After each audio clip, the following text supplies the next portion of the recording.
Welcome to fandom. আবার একটা Indian ফুটবলের আপডেটের ভিডিও নিয়ে চলে এসেছি। আই লিগ, আইএসএল সবকিছু কিন্তু একদম জমে উঠেছে। আই লিগে কিন্তু দুই টপ টিম একসাথে একই স্কোর করছে, আর আইএসএল এ কিন্তু একখানা মানে আলাদাই খেলা। আগের দিন নিচের টিম কিন্তু ওপরের টিমকে হারিয়ে দিয়েছে, তো সেই জায়গা থেকে মোহনবাগানের কিন্তু অনেকটা সুবিধা হয়ে গেছে। কিন্তু টপ 6 এর লড়াই কিন্তু এখনো সেই জমজমাট হয়েই আছে। তো সেই জন্য টপ 6 এর জন্য কিন্তু আজকে একটা ইম্পর্টেন্ট ম্যাচ আছে, তো সেই সব নিয়ে কথাবার্তা বলবো। তাছাড়া ইন্ডিয়ান ফুটবলে যা যা চলছে সবকিছু বলবো। ইনজুরিজ সেই সব নিয়েও, ইস্ট বেঙ্গলের যে সাউল ফিরছে কি ফিরছে না, চারিদিকে প্রচুর খবর, সেই সব নিয়েও বলবো। আর যেটা নিয়ে সবাই জানতে চায় যে ডার্বি কবে হবে, সেটার উত্তর কেউ জানে না, যদিও যাই হোক। কিন্তু সবার আগে যে কথাটা, এখন যারা সাবস্ক্রাইব করেনি অবশ্যই করে নিও, আর বেল আইকনটা টিং টং করে অল অপশনটা প্রেস করে দিও রেগুলার নোটিফিকেশন পাওয়ার জন্য। আমাদের ফেসবুক আর ইনস্টাগ্রাম পেজটাও ফলো করে নাও, ডেসক্রিপশনে লিংক দেওয়া আছে। তো পুজোর থেকে প্রথমে শুনে নাও। তো প্রথমে বলি যে আপডেট গুলো রয়েছে সেগুলো একটু দিয়ে দিই। তো তার মধ্যে বলি যে গতকালকে আই লিগের কথা দিয়ে শুরু করি। গতকালকে আই লিগের একটা গুরুত্বপূর্ণ ম্যাচ ছিল মোহামেডান স্পোর্টিং এর জন্য। তো সেটা কিন্তু 2-2 স্কোর হয়েছিল একটা টাইম, যে একদম শেষ মুহূর্তে ডেভিডের একটা অসাধারণ গোলে কিন্তু মোহামেডান 3-2 গোলে জেতে। আর জেতার ফলে অবশ্যই লিগ টপে তো রয়েছে এবং পয়েন্টের ব্যবধান কিন্তু অনেকটাই বাড়িয়ে নিয়েছে। এবং কালকের ম্যাচ হারার ফলে গোকুলাম কেরালার কিন্তু আই লিগ জেতার স্বপ্ন এই বছরের মতো শেষ হয়ে গেল। তো লড়াইতে আপাতত মোহামেডান অ্যাডভান্টেজ অনেকটাই। তার সাথে একমাত্র রয়েছে শ্রীনিধি, কারণ আজকে কিন্তু শ্রীনিধি এবং রিয়াল কাশ্মীরের খেলা রয়েছে। যদি শ্রীনিধি জেতে তাহলে কিন্তু ফাইট দেওয়ার জায়গায় থাকবে, আর যদি শ্রীনিধি হেরে যায় আজকে তাহলে মোটামুটি ধরেই নেওয়া যায় যে মোহামেডান চ্যাম্পিয়ন হতে চলেছে। তো পয়েন্টটা একবার বলে দিই, এখনো কিন্তু 17টা ম্যাচ হয়েছে, টোটাল 24টা ম্যাচ। তো সেই জায়গা থেকে 7টা ম্যাচ কিন্তু বাকি। শ্রীনিধিরও 17 নম্বর ম্যাচ এটা, যদি আজকে জেতে শ্রীনিধির কিন্তু পয়েন্ট হবে 36। এই মুহূর্তে 16 ম্যাচে 33 আছে, জিতলে 17 ম্যাচে 36 হবে। মোহামেডান টপ অফ দ্য টেবিলেই থাকবে 17 ম্যাচে 38 পয়েন্ট। আর গোকুলাম কিন্তু একটা ম্যাচ বেশি খেলেছে, 18 ম্যাচ, 18 ম্যাচে কিন্তু 32 পয়েন্ট। আর রিয়াল কাশ্মীর আছে 4 নম্বরে 16 ম্যাচে 30 পয়েন্ট। তো সেই জায়গা থেকে বুঝতেই পারছো এই মুহূর্তে কিন্তু দুজনেরই লড়াই। যদি এরা দুজন কোন রকম মানে ভুলভাল কোনো খেলা না খেলে, একদম হেরে না যায় বা পয়েন্ট ড্রপ না করে, তাহলে কিন্তু এই দুজনের মধ্যেই ব্যাটেল থাকবে। কিন্তু এরা দুজন যদি হারে বা ড্র করে, সেই জায়গা থেকে কিন্তু রিয়াল কাশ্মীর আবার ঢুকে যেতে পারে রেসের মধ্যে। তো এরপরে বলি সাব জুনিয়র লিগের কথা, মানে আন্ডার 13 লিগ। তো গতকালকে আন্ডার 13 লিগের east Bengal versus Bengal football academy খেলা ছিল। সেটা কিন্তু ইস্ট বেঙ্গল আন্ডার 13 টিম 3-2 গোলে জিতেছে, আর পরপর সব কটা কিন্তু ম্যাচ ওরা জিতলো। এর সাথে বলে রাখি আজকে রিলায়েন্স ফাউন্ডেশন ডেভেলপমেন্টাল লিগের একটা ম্যাচ রয়েছে, east Bengal versus Odisha FC, দুপুর 2টা থেকে ব্যারাকপুর স্টেডিয়ামে। এবং তার সাথে বলে রাখি যে আজকে থেকে কিন্তু সন্তোষ ট্রফির কোয়ার্টার ফাইনাল শুরু হচ্ছে। আজকে দুটো খেলা রয়েছে, একটা হচ্ছে সার্ভিসেস ভার্সেস রেলওয়ে, আর একটা হচ্ছে গোয়া ভার্সেস দিল্লি। তো যেই দুজন জিতবে সেই দুজন কিন্তু সেমিফাইনালে পৌঁছে যাবে। এবং তার সাথে আরো একটা আপডেট দিই, সেটা হচ্ছে গতকালকে তো মোহামেডান জিতেছে, তার সাথে মোহামেডানের এক্সিকিউটিভ কমিটির একটা মিটিং ছিল। সেখানে কিন্তু সিদ্ধান্ত হয়েছে যদি আইএসএল তারা ওঠে, যদি আই লিগ চ্যাম্পিয়ন হয়, তাহলে কি কি প্রচেষ্টা করবে। এবং তার সাথে মোহামেডান একটা নতুন একাডেমি খোলার চেষ্টা করছে, যেটার জন্য তারা কিন্তু জায়গাও দেখার চেষ্টা করে, কথাবার্তা শুরু করেছে। শোনা যাচ্ছে যে সেখানে রেসিডেন্সিয়াল এবং নন রেসিডেন্সিয়াল দুটো একাডেমি কিন্তু হবে, ফুটবল ক্রিকেট উভয়ই হবে। এবং তার সাথে কিন্তু তারা মাঠও কিন্তু চাইছে, যাতে সেইখানে মাঠ তৈরি করে বা মাঠ ভাড়া নিয়ে বা মাঠে জোগাড় করে কিন্তু যাতে প্র্যাকটিসটা করতে পারে। দুটো মাঠ তারা নেওয়ার চেষ্টা করছে, একটা ক্রিকেটের জন্য, একটা ফুটবলের জন্য। তো যদি এগুলো করতে পারে বা অদূর ভবিষ্যতে কোনোদিন করতে পারে, তাহলে কিন্তু বেঙ্গল ফুটবলের জন্য যথেষ্ট ভালো, মোহামেডান টিমটার জন্য বা ক্লাবের জন্য যথেষ্ট ভালো। তো ডার্বি আর সাউলকে নিয়ে তো শেষে আসবো, তার আগে একটু আইএসএল এর হিসেব বোঝাই তোমাদের।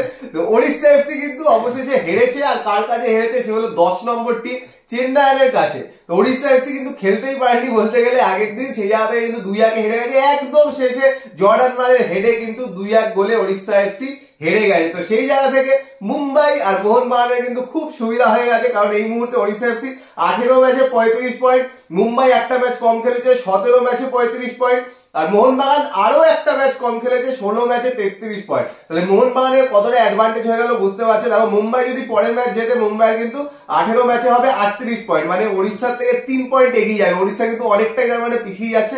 আর মোহনবাগান যদি পরপর দুটো ম্যাচ জেতে, সেই জায়গায় কিন্তু 39 পয়েন্ট হয়ে যাবে। কিন্তু মোহনবাগানের কিন্তু পরের ম্যাচটা ডার্বি, তো যেই সেই ম্যাচটার উপরে মানে যা কিছু হতে পারে, মানে কিচ্ছু ঠিক নেই কখন কে কি করে ফেলে। তো চান্স কিন্তু আছে এই মুহূর্তে মোহনবাগানের কাছে অনেকটা ব্যবধান কিন্তু বাড়িয়ে দেওয়ার, কিন্তু মুম্বাই যদি জিততে থাকে মুম্বাইয়ের সাথেও কিন্তু 1 পয়েন্টের ডিফারেন্সই থেকেই যাবে। তো টপ অফ দ্য টেবিলে ওড়িশার কিন্তু অনেকটা ডিসঅ্যাডভান্টেজ হয়ে গেল। ওড়িশা কিন্তু শিল্ড স্পটটার জন্য চেষ্টা করছিল, কিন্তু এই ম্যাচটা হেরে কিন্তু অনেকটা ডিসঅ্যাডভান্টেজ হয়ে গেল। আর চেন্নাইয়ান যেহেতু জিতেছে টপ 6 এর মানে 6 নম্বর স্পটের যে লড়াইটা, সেই লড়াইটা মানে আরো রোমাঞ্চকর হয়ে গেল, কারণ চেন্নাইয়ানের কিন্তু এই মুহূর্তে 17 ম্যাচে 18 পয়েন্ট, 10 নম্বরে আছে ইস্ট বেঙ্গল, 9 নম্বরে 17 ম্যাচে 18 পয়েন্ট, তার ওপরে আছে নর্থ ইস্ট 16 ম্যাচে 19 পয়েন্ট। নর্থ ইস্টে কিন্তু আজকে ম্যাচ আছে হায়দ্রাবাদের সাথে, এক্সপেক্ট করা যায় যে হায়দ্রাবাদের সাথে জিতবে। তো হায়দ্রাবাদের সাথে যদি আজকে জিতে যায় নর্থ ইস্ট কিন্তু মোটামুটি বলতে গেলে অনেকটা কিন্তু জায়গা পাকা করে নেবে, কারণ 16টা ম্যাচ খেলেছে, যদি আজকে জিতে যায় 17 ম্যাচে 22 পয়েন্ট হয়ে যাবে। তো বেঙ্গালুরু কিন্তু এই মুহূর্তে 6 আছে 18 ম্যাচে 21 পয়েন্ট নিয়ে, আর তারপরে কিন্তু জামশেদপুর আছে 18 ম্যাচে 20 পয়েন্ট নিয়ে। তাহলে বুঝতেই পারছো ব্যবধান কিন্তু বাড়িয়ে নেবে কম গেম খেলে, মানে কম ম্যাচ খেলে কিন্তু টপ 6 এ ঢুকে যাবে বেশি পয়েন্ট নিয়ে। তার মানে নর্থ ইস্টে কিন্তু ফিক্সচার গুলো অনেক সোজা আছে বাকিদের থেকে। নর্থ ইস্ট যদি আজকের ম্যাচটা জিতে নিতে পারে অনেকটা কিন্তু রিলিফ পেয়ে যাবে, মানে অনেকটা ইজি হয়ে যাবে নর্থ ইস্টের জন্য। তো সবকিছু তো বলে দিল। আর আজকে কিন্তু নর্থ ইস্টের ডেবিউ হতে পারে গুরমিত সিং এর নিজের ফরমার ক্লাব হায়দ্রাবাদের এগেইনস্টে, কারণ 4.5 বছরের কন্ট্রাক্টে কিন্তু নর্থ ইস্ট ওকে সাইন করেছে। দেখা যায় আজকে গুরমিতকে ফার্স্ট 11-এ খেলায় কিনা। আর বাকি তো বলে দিল। কালকের খেলা থেকে এবং মিস্টার রঞ্জিত বাজাজের টুইট থেকে চারিদিকেই মনে হচ্ছে পুরো ফুটবলটাই ফিক্সিং। কলকাতা ফুটবল থেকে শুরু করে আইএসএল পুরোটাই ফিক্সিং। কালকের খেলাটা ভালো করে দেখলে অনেকেরও মনে হতে পারে, আমরাও মাঠে গিয়ে অনেক খেলা দেখি, আমাদেরও মনে হয় যে এটা হয়তো ফিক্সিং করা যায়। তো যাই হোক, আমরা ছোটখাটো মানুষ, ওসব নিয়ে বেশি কথা বলবো না। যাদের দরকার কাজ তারা ওটা করবে। কিন্তু তার সাথে শোনা যাচ্ছে আবার নাকি এআইএফএফ এর কোনো একজন ভদ্রলোক, তিনি নাকি কল্যাণ চৌবের এগেনস্টে একটা অ্যালিগেশন এনেছেন যে টাকা বিভিন্ন ভাবে তছরূপ হবে, তো তাকে নাকি সাসপেন্ডও করা হয়েছে এআইএফএফ এর তরফ থেকে, এরকম শোনা যাচ্ছে। তো যাই হোক, এগুলো তো চলতেই থাকবে ইন্ডিয়ান ফুটবলে। ইন্ডিয়ান ফুটবলের উন্নতির কোনো সম্ভাবনা নেই। বাট মেন যেটা খবর, যেটার জন্য সবাই উদ্গ্রীব হয়ে বসে আছে, সেটা হচ্ছে ডার্বি। তো বলে রাখি, ইস্ট বেঙ্গল ক্লাব থেকে লাস্ট যেটা আপডেট সেটা হচ্ছে তারা কিন্তু একটা রিকোয়েস্ট করেছে, যদি কোনোভাবে ডার্বিটা 9 বা 10-এ যদি না হয় তাহলে যেন 16ই মার্চ করা হয়। কিন্তু এখানেই একটা সমস্যা, 14ই মার্চ থেকে কিন্তু ইন্ডিয়ার ক্যাম্প শুরু হচ্ছে, সেখানে সব প্লেয়াররা চলে যাবে। তো সেইখানে মোহনবাগানের ম্যাক্সিমাম প্লেয়ার তো যাবেই, সেইটা একটা সমস্যা। ইগো স্টিভেন্স তাদেরকে অ্যালাউ করবে কিনা 16 তারিখে ডার্বি খেলার জন্য, সেটা একটা বড় ব্যাপার।